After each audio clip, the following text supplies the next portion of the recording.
America, Iran, Israel यांच्यात सुरू असलेल्या युद्धाचा परिणाम भारतातील रासायनिक खतांच्या आयातीवर झालाय।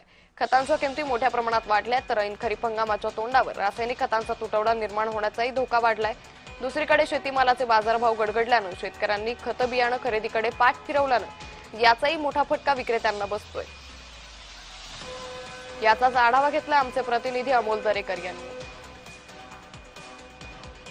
अखाती देशात चाललेल्या युद्धाचे परिणाम खरं तर शेतीमालाबरोबरच आता रासायनिक खतावरती होताना पाहायला मिळतात। मी सध्या रासायनिक खतांच्या या गोडाऊनमध्ये आहे।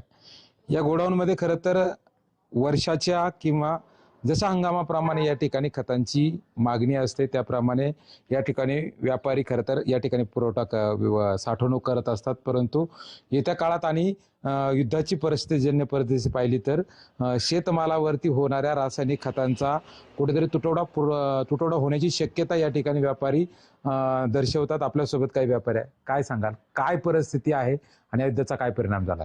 युद्धाचा परिणाम असा झाला का खतांचे रेट 200-300 रुपयांनी वाढले। आधीच 1700ची गोण 1900-2000ला होती, ती गोण आता 2200-2300ला होणार।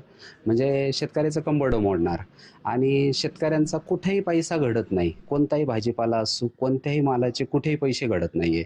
मग त्यात शेतकरी आता हैराण झालाय। त्यामुळे परिस्थिती अजून बिकट होणार आणि याचा जो ताणतणाव जो जाणवणार तो जाणवल खरीप हंगामात सगळं खतं 200 रुपये वाढल्यावर परिस्थिती बिकट होईल। शेतीमालातून मिळणारं उत्पन्न हे व्यापारी अर्थकारण चालवत असतं आणि शेतीला लागणाऱ्या आवश्यक असणारे खतं बियाण्यांपासून या ठिकाणी व्यापारी वर्गामध्ये आर्थिक उलाढाल होत असते। परंतु पडलेले बाजारभाव आणि शेतकऱ्यांच्या खरीप हंगामाची होणारी सुरुवात ही खरं तर महागाईने होती की काय, असाही प्रश्न आता व्यापारी वर्ग या ठिकाणी बोलताना पाहायला मिळत आहे। अमोल दरेकर, जय महाराष्ट्र, शिरूर, पुणे।